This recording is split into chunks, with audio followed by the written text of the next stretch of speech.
You're very welcome back. Well, he's a legend of Irish football, from scoring on the pitch to leading off it. Former Republic of Ireland striker and football executive Niall Quinn. Good morning, how are you? I'm good, guys. Morning. We just need to put on here Grandad. Is that what we're saying? Congratulations. Thank you. Yeah, my daughter gave birth to baby Billy 5.5 weeks ago. So, it's an unbelievable feeling, and everything went really well. And so, feeling older but happier. Yeah, how are you? Yeah, that's a big milestone. You must be delighted. Yeah, it is. You probably don't realise it until it happens how important it is, and maybe even now I think more about it than perhaps I did when my own children were born. It's just something that happens, and it's great. Everything went really well. Mother and baby fine, everything textbook. So it's just great. Yeah, I can't. We're giddy with it. I'd say that's probably great. Yeah. The names you've decided to go with? Billy. No, not Billy. Your name. What are you now? Because you're no longer sorry. Niall Yes, Quinn. I beg your pardon. You're okay, no longer so Niall Quinn. No, I'm Papa. Okay. Papa. Yeah. It's a good name, isn't it? It is, isn't it? Yeah. It's very friendly. And it's not too grandad. It doesn't make you feel too old, like when you're seeing maybe that. Papa's cool. It's old anyway, isn't it? Will you be taking down football matches and whatever? Because I believe there's a problem already because his father's a Leeds United fan. Well done to so him. you're not great at the minute, not great at the minute, but so the amount of baby clothes in Leeds and Sunderland that we're getting put into bags for them. So there's a bit of a battle on there, but he was also a rugby man like yourself, so I'd say there'll be multi-sports. Well, Sunderland are flying, I suppose. They're doing great. They're doing great. It's really good to see. The club is in great shape. And look, I know how difficult it was to try and run a big institution like that and get it right. The way they've done it now is just superb. Like the man who runs it, that club, is 28 years of age. What? He's been running it for 5 years and he's got it to this point. He's as cool as a cucumber. I don't know what you were like at 28, but I don't think I'd have been able to do what he's doing. Because he just got them promoted. The likelihood of a team getting promoted at the minute of staying up is next to impossible. But they're fourth in the league. They just drew with Arsenal at the weekend. And they beat Chelsea the week before. So it's great. And there's a great buzz up there now. I'm still in touch with a lot of people there, and they're beside themselves. It's in full credit. It's so interesting because I think, everyone, obviously Niall Quinn, Irish legend, but we think of you, Man City, Arsenal, but also Sunderland is such a huge part of your life and your career. It almost didn't happen. You almost ended up playing for a club in Thailand. Yes, I went out to Thailand with Chilean, and it looked like it was the only place to go. I'd been injured. I had an ACL and I had it with my second knee, so I was a crock at that stage, 29 years of age. Nobody wanted me, and we went to Selangor and I played one game for them. And that was a mistake because we won. We beat Middlesbrough, who were on pre-season friendly. So there was a big sort of push to sign me. And I'd nowhere to go. And then the phone rang up, as I was sort of thinking very strongly about going to have to go out here. It's going to be the end of my Irish career. No one's going to hear me again. But it's the only club I can get. And Peter Reid rang me and said, come on up to Sunderland and see what you think. And that was it. The next day, it had all changed. But I did my second cruise ship at Sunderland after 5 games. So I was the record signing, and yet I was no good to them after 5. So I really was on the scrap heap. But Peter Reid still believed in me. We got a good surgeon, got my knee right, and then I just had the best Indian summer of a career. The last 5 or 6 years were just great. They were great times. Good times. You repaid Sunderland. It's a great club. Great club to be part of. Tell me, you're back coaching though. You kind of a bit of coaching, stepped away from football, maybe from a bit, from punditry and everything else. But who are you coaching? Dublin Celtic. We're a one-team club. We play in the Athletic Union League, the AUL, and it's been great. I've absolutely loved it. Started it in the middle of the summer there, and I hadn't coached for 20 years. And so a little bit rusty and a little bit behind, but to see the enthusiasm of these guys that do it for the love of the game, they get off work and rush to get into training at time and just be part of a squad that's growing, and you get a buzz about it again. You feel good about it. You find yourself thinking about it a lot. And we had trials, for instance, there the other night because the Athletic Union League have been asked to form a representative team to play in the tournament, the Oscar Traynor Trophy.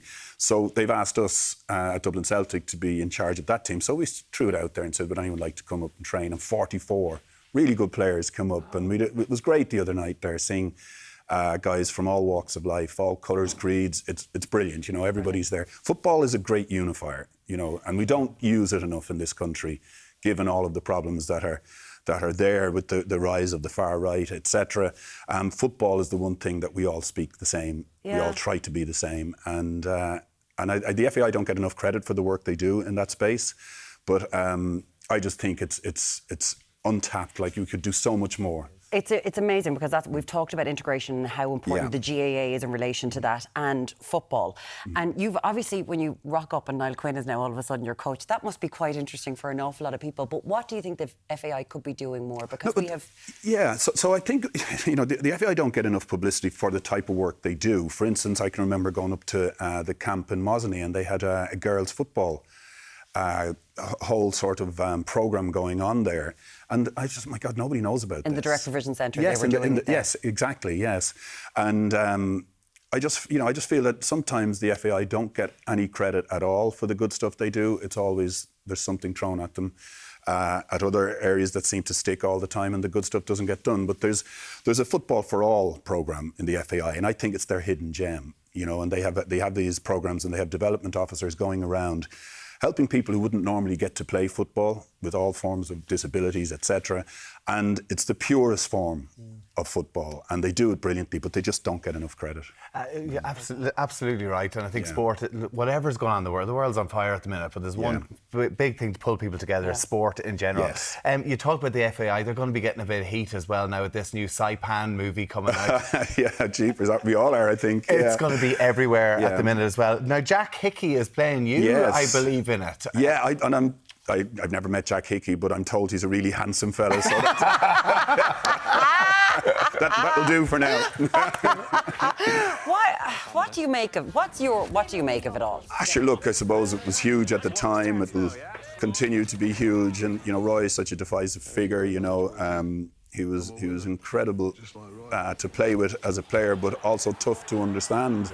He was way ahead in this desire level, and he would throw it all on the line and say, we would have put up with anything as players, bad pitches, bad equipment, whatever. We were just delighted to play, and we weren't at the level he was, where he wouldn't stand for that. And I think it was something that probably was boiling over for long before it happened, and it happened on the biggest stage of all. So tough. It was tough. And I can remember on the 20th anniversary, imagine 20 years later, being asked to look at these 6 different articles that had been written on the 20th anniversary.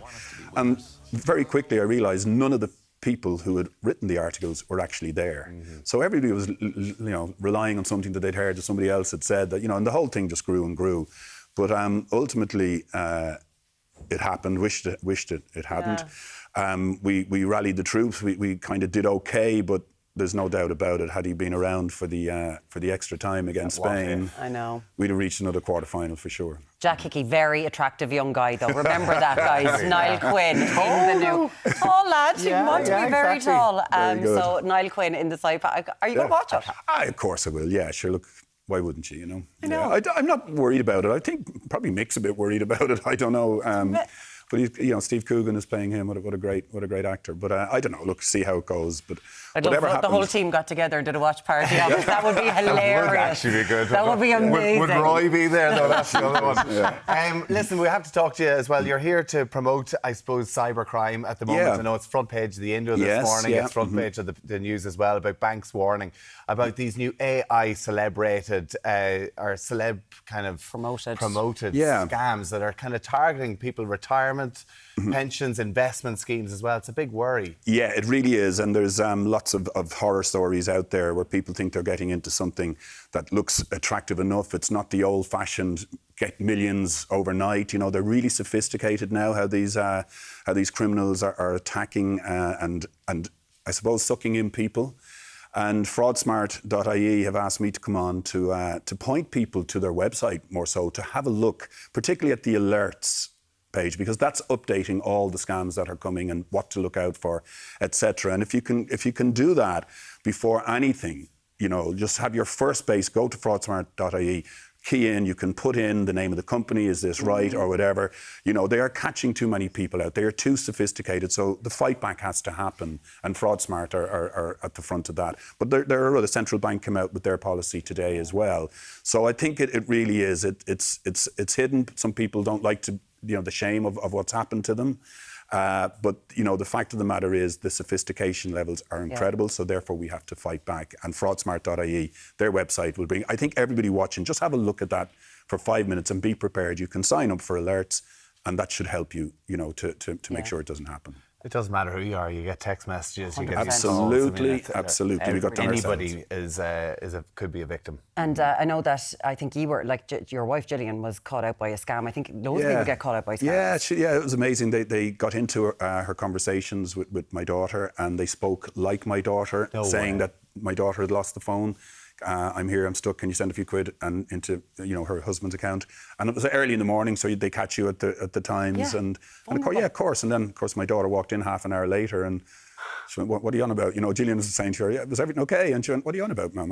You know, and then we knew we'd been scammed. You've been scammed? Yeah. It can happen to absolutely it can happen to anybody. Everyone. Listen, Niall, it's been a pleasure having you. You too, guys. Thank you so much for Thanks coming for having in. me. Good to see you, Papa. Amazing. There you go.